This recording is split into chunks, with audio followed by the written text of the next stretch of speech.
Perdón, yo estaba hablando y estaba el micrófono apagado. Lo que les decía, digamos, eh, ¿me escuchan? Sí. Sí, profe, sí. Ok, qué pena. Como les decía, la cuestión, eh, la cultura electoral es muy importante y estos tres factores tienen que estar en armonía, porque si no hay participación, no hay representación. Y es muy importante, y la participación se alimenta de la transparencia. Si hay muchos casos de corrupción y la corrupción es lo que se vive, es muy poco probable que las personas vayan a votar. Entonces, afecta la representación. ¿Qué pasa si hay una debida transparencia en el ejercicio público? Las personas van a votar más porque están viendo que el sistema funciona. Lo que pasa es que ahora sienten que el sistema no funciona. Por eso tenemos estas tasas de abstencionismo, ¿verdad? Por ejemplo, eh, en las pasadas elecciones, ¿verdad? Cantones que tuvieron un 60, 70% de abstencionismo, ¿verdad? Mucho, mucho. Eso es lamentable. Y bueno, ¿qué pasa? Es que no se sienten representados en los candidatos y no se sienten cómodos porque piensan que es votar, es ir a fortalecer esta corrupción.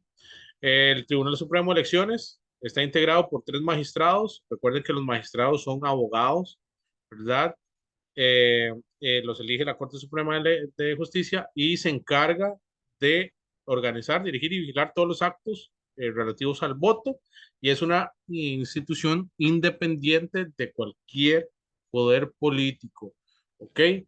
Y tienen la dependencia que es el registro civil.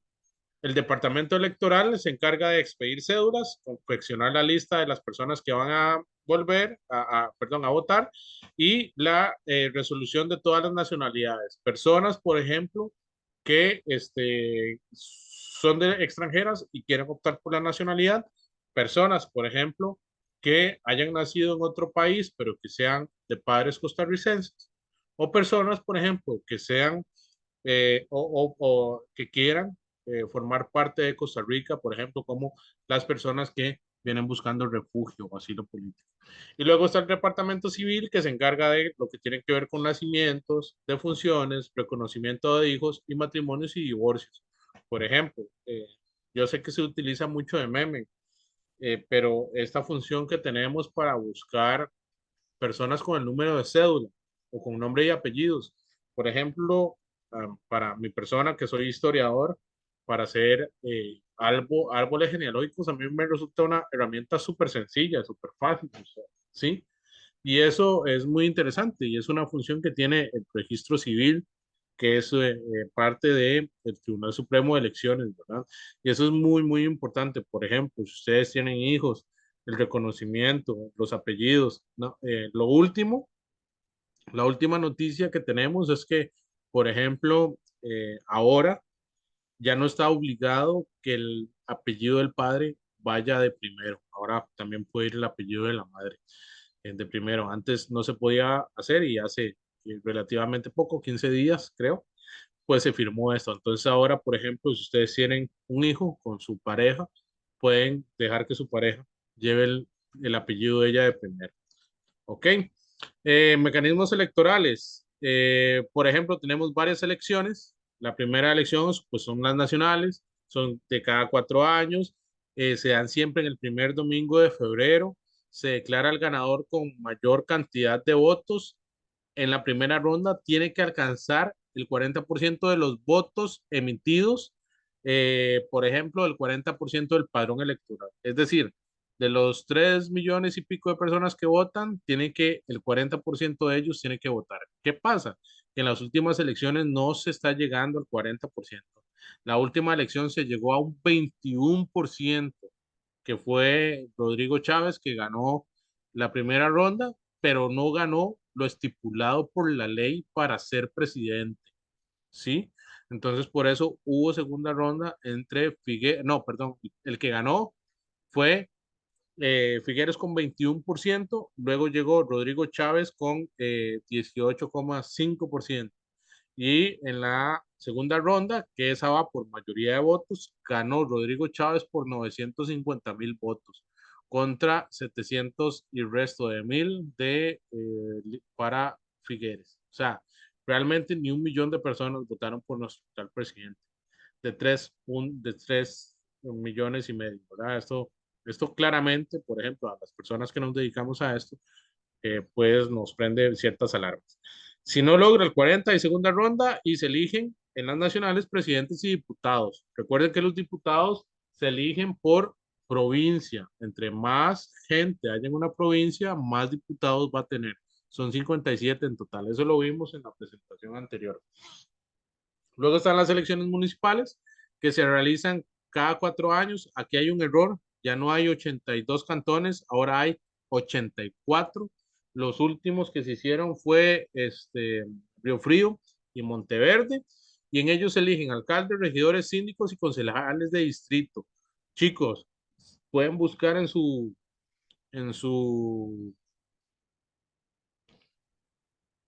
en su comunidad, algunos partidos comunales que pueden haber. Y bueno, el otro que hay es el plebiscito, que es una votación llevada a cabo por la nación para pronunciarse sobre un asunto específico.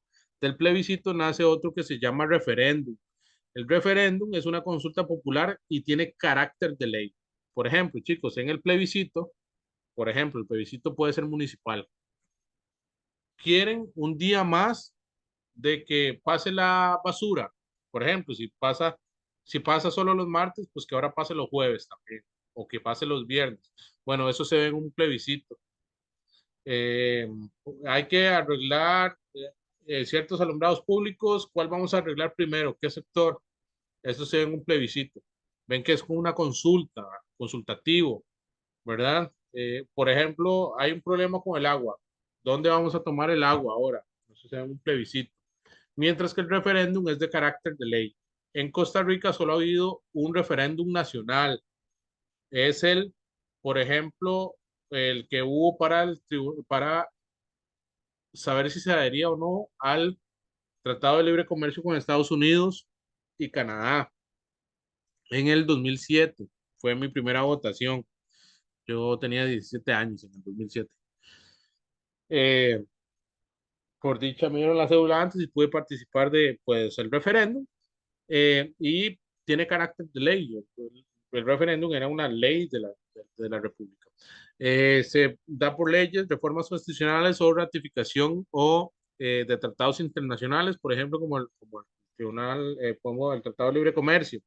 Chicos, también tenemos el plebiscito.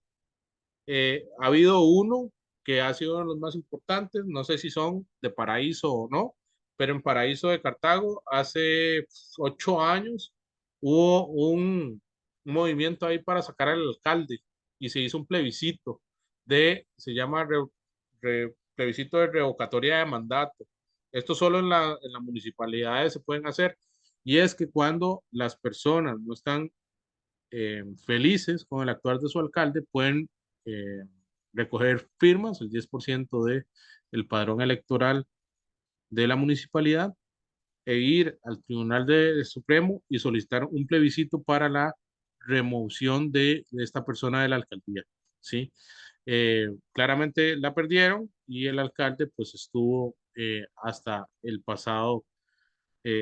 este pasado 4 de febrero, porque este, no lograron el, el, el- la cantidad de votos necesaria.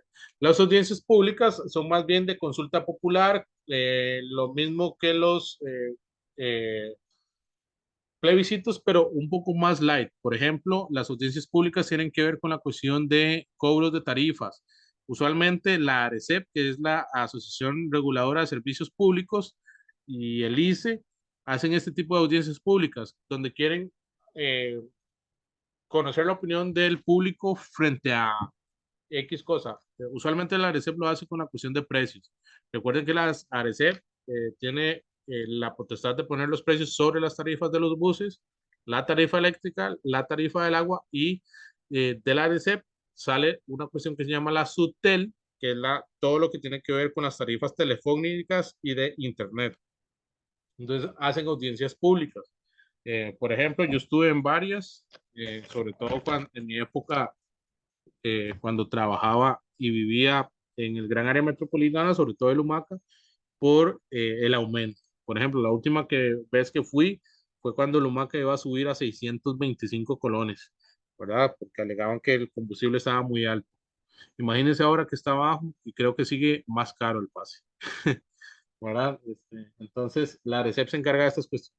Y luego están los cabildos, que es la forma de participación más antigua que tienen las municipalidades y es que se discuten problemas de interés comunal, ¿verdad? Y es muy, muy, muy único de la municipalidad. Y esas son las elecciones que hay. Eh, en Costa Rica, para este, ser parte de, de esta fiesta electoral, única y exclusivamente, usted tiene que participar en partidos políticos. ¿Qué pasa si usted no forma parte de un partido político? Bueno, no puede ser electo para ningún puesto de elección popular. Eh, por ejemplo, yo no me siento representado con ningún partido político. Sí o sí, si quiero ser alcalde, si quiero ser diputado, si quiero ser síndico, si quiero ser regidor, debo pertenecer a un partido político, porque no, mediante la ley actual, no se puede elegir a ninguna persona que no forme parte de un partido político. ¿Ok? Ahí, ¿qué es un partido político? Bueno, son grupos de individuos que se organizan para incidir y trabajar y acceder al poder, al gobierno. Chicos, recuerden que todas estas cuestiones de las que les estoy comentando es para una cosa, ejercer el poder. ¿Cuál poder? Bueno, el que me delegó el pueblo. Si soy alcalde, pues ver que las cosas funcionen bien en mi alcaldía. Si soy diputado, bueno, ver las cuestiones de ley, hacer control político, etcétera, etcétera. Los partidos se dividen en varios grupos. Por ejemplo, aquí en Costa Rica tenemos los partidos tradicionales, que son partidos que tienen una gran trayectoria política, que han estado presentes durante largos periodos de años. Por ejemplo, la Unidad Social Cristiana y el Partido Liberación Nacional, que desde 1948 han estado presentes en la vida política. Liberación Nacional, como saben, el partido de Figueres Ferrer, que fue la persona que eh, eh, pues hizo la Guerra Civil de 1948, la Unidad Social Cristiana que enarbola pues aquel contrato social que hicieron los comunistas, la Iglesia Católica y el Partido Republicano con Calderón Guardia de la Reforma Social. Y bueno, ellos y el Partido Vanguardia Popular que se fue por ahí de mediados de los 70 y nació en 1990 como el Frente Amplio, por ejemplo, que son partidos que tienen pues esta estirpe vieja, pero que se van cambiando a lo largo del tiempo. Esos son los tradicionales. Tradicionales hay dos, Unidad Social Cristiana y Liberación. Luego están los minoritarios, por ejemplo, que se encargan, que tienen una base política muy fuerte, pero que no son tan fuertes como los tradicionales, obtienen representaciones en la Asamblea Legislativa, pero no son tan fuertes como los tradicionales. Entonces tenemos el PIN, el Partido Republicano Social Cristiano, el Partido Democrático, tenemos el Partido Frente Amplio también, es decir, que tienen gente que los vota, pero no son una mayoría. Y luego están los partidos emergentes, que son estos partidos que de un momento a otro salen. Por ejemplo, en 1994 y 98, el Movimiento Libertario con Otto Guevara. Antes de eso, solo estaba Liberación Nacional y la Unidad. Y luego salió el Frente Amplio, Otto Guevara, y por allá del 2000, 2002 nació el PAC. Y bueno, nació mediante la figura de Otón Solís, etcétera, etcétera, pero son emergentes, son partidos que no estaban dentro del radar y en una elección pues llegan y salen y empiezan a ganar grupos sumamente importantes. Sí queda claro esto, chicos.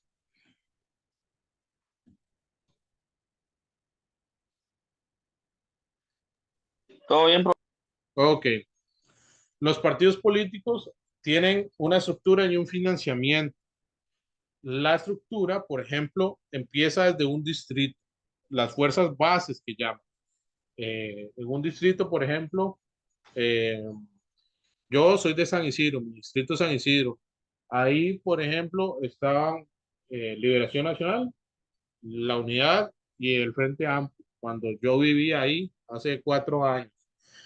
Ahí hacen asambleas cantonales, van las personas dentro del cantón, es decir, la gente del distrito, luego se reúnen en el cantón, yo que era el Tejar, pues nos reuníamos en la Casa Amarilla del Tejar y discutíamos ahí cuestiones y luego íbamos a una asamblea de provincia que era donde todas las fuerzas vivas del partido nos reuníamos en Cartago Centro, en un lugar ahí específico y definíamos nuestros diputados, el presidente de cantón, etcétera, etcétera, y el presidente de partido en la Asamblea Nacional.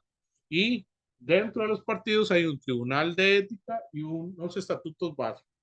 Por ejemplo, ¿se acuerdan las primeras clases que hablábamos de que habían ideologías y que estas ideologías pues definían comportamientos? Bueno, los partidos políticos sí o sí tienen una ideología, deben tener una ideología y se basan mediante el financiamiento, es decir, reciben plata del gobierno mediante la deuda política, esta cuestión que habíamos hablado de que por cierto porcentaje de votantes recibían pues un dinero y pueden recibir donativos, sí, pero tienen que justificarlo. Y está sumamente prohibido de que reciban ayudas o donativos de personas extranjeras. Todos los donativos tienen que ser sí o sí de personas costarricenses. ¿Queda claro eso, chicos? Sí, profe. Ok. Los partidos políticos tienen ideología, lo que hablábamos ahora, por ejemplo, el Liberación Nacional empezó con una bandera más de justicia social, más social cristiana, y actualmente pues es un partido libertario de abrir al mercado. El Frente Amplio pues se dice que es de izquierda, que es justicia social, socialista, ¿verdad? Y enarbola o también abarca las ideas ecologistas y feministas, ¿verdad? Por eso no les gusta tanto a ciertos grupos, ¿verdad?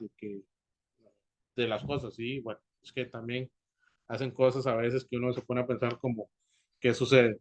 El PAC era un progresismo socialdemócrata, utilizaba la idea de la socialdemocracia, pero desde una visión progresista y libertaria. Y nace, ¿verdad? Con la idea vean cómo terminan mal las cosas, ¿verdad? El PAC nació para combatir la corrupción, ¿verdad? Que consideraba la causa del subdesarrollo y el abstencionismo, ¿verdad? ¿Qué más daño, ¿verdad? A nuestra democracia que el que hizo don Carlos Alvarado Quesada, ¿verdad? O sea, los mayores casos de corrupción, los casos más complejos, ¿verdad? Y la crisis en medio de una pandemia, ¿verdad? O sea, por eso el PAC es el más castigado en estas elecciones. Nadie vota por el PAC, ni siquiera la misma gente del PAC, ¿verdad? O sea, ya no existe. Para que vean, por ejemplo, cómo se ha ido esto, ¿verdad?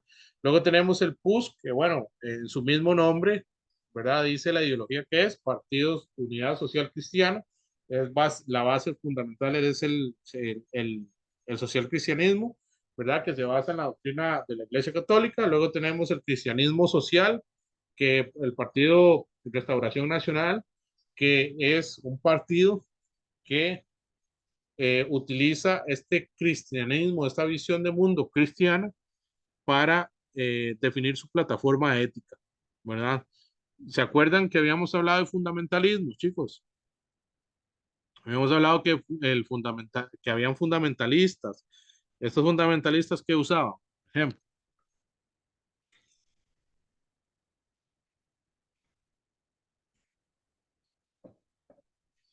¿cuáles eran la ideología fundamentalista?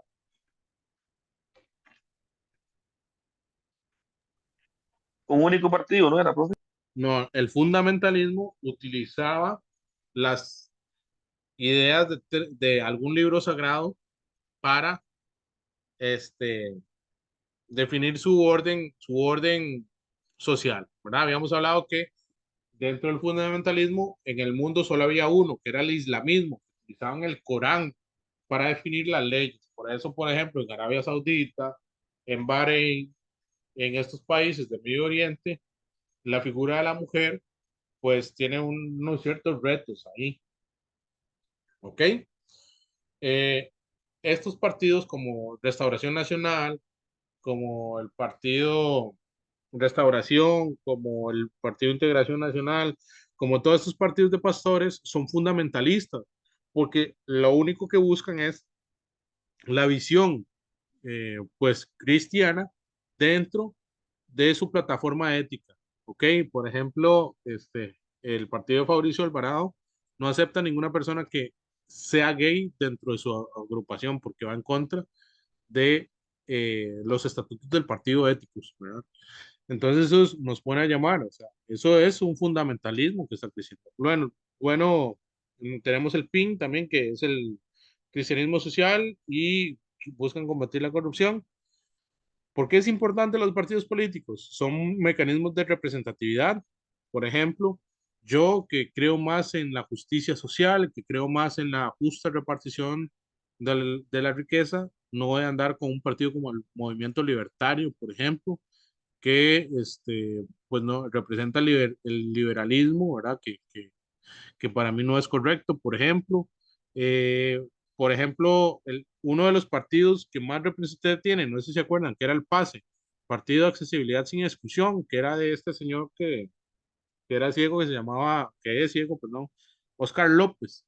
Por ejemplo, ese partido tuvo un auge muy importante porque abrazaba todas las necesidades de un sector de la población que estaba ahí, que no tenían voz ni voto, que eran las personas con discapacidad. Se sentían representadas y votaron por él. Que los defraudó y que les salió mal, pues sí, pero bueno, hubo un tiempo en que hubo una representación de personas con algún tipo de discapacidad.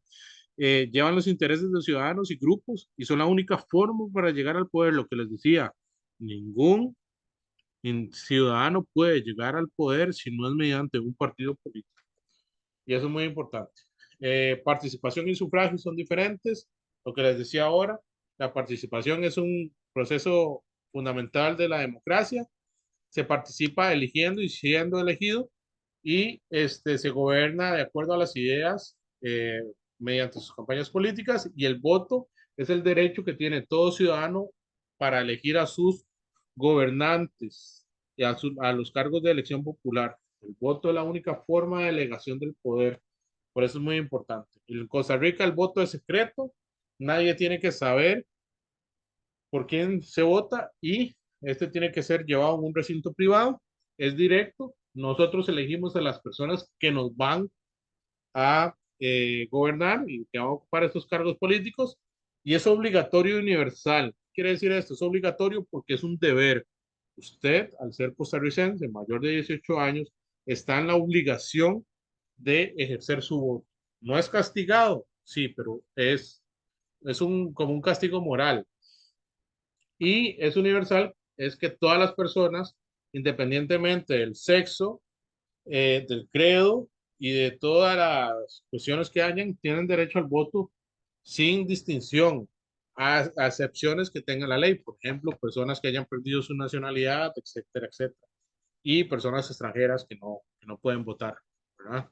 El abstencionismo, que es es no ejercer el derecho al voto o la no participación en los procesos electorales. ¿Y esto qué es? Lo que les decía ahora, o sea, le quita la legitimación a las personas que ostentan cargos públicos. Que de 3.950.000 hayan votado por un presidente, ¿qué quiere decir eso? Que la mayoría no está de acuerdo con que él sea el presidente. ¿Ok? ¿Qué causan el abstencionismo? Bueno, factores sociales, por ejemplo, que ya las personas estén muy mayores y no se puedan desplazar, ¿verdad? Y no votan. Factores psicológicos como el desinterés de la política, la apatía, que es una pereza de qué pereza, es un factor psicológico, Y luego los factores políticos. De todos los partidos que hay, yo no me siento representado en ninguno. Y, por ejemplo, también se puede castigar dependiendo de la corrupción. ¿Ok? Eso es parte de del abstencionismo. Hay factores naturales como la edad, discapacidad física o, por ejemplo, que haya llovido mucho, entonces no me desplazo porque se cayó un puente o porque cayó un árbol en la carretera y no puedo pasar. Y bueno, el factor es como el clima o enfermedades pasajeras, que hay personas que pues el día de la votación nacen, están enfermos y no pueden ir o de ahí les llovió mucho y se les inundó y no fueron. ¿Cómo se puede combatir el abstencionismo? Bueno, programas y soluciones. Desde el gobierno, abrir más espacios para la participación y la rendición de cuentas. Desde el Tribunal Supremo, hacer campañas para evitar el abstencionismo. Desde el sistema educativo, crear planes de estudio que fomenten la participación ciudadana. Desde nosotros como familia, hablar más sobre la participación ciudadana y como pilar de esta democracia. Y desde nosotros, ¿qué podemos hacer para evitar la corrupción? Para evitar, por ejemplo, no participar. Y vamos a dejarlo acá para venir con esto, la siguiente clase, que son los mensajes racionales y emotivos, que son medios de comunicación que tienen nuestros partidos políticos. Entonces, hasta aquí quedaría la clase. Ya la siguiente clase vamos a trabajar con el examen. Recuerden que tienen la práctica para que lo lean y la hagan, ¿verdad? Es muy importante, la vamos a revisar, luego vamos a entrar a la comunicación política y luego con el examen para ya entrar de lleno con el tema más amplio que es el Estado costarricense como garante de la igualdad de oportunidades, que ya eso sería como lo más, lo más pesado. ¿Queda claro, chicos? Profe, entonces la otra semana voy a revisar el examen, si Dios quiere. La práctica, sí. Y Ok, ahora, ok. ahora antes de entrar a la siguiente clase, les voy a enviar el examen para que lo vayan viendo. Y en la siguiente clase vemos la práctica que les envié hoy. La revisamos. Trabajamos con comunicación política, vemos mensajes racionales y mensajes emocionales. Y luego vamos a trabajar en el examen. Ok, ok, profe, está bien, perfecto. Ok. Nos vemos el siguiente miércoles, si Dios quiere. Bueno, profe, buenas noches. Pura Nos vida. vemos. Cuídense mucho, por favor.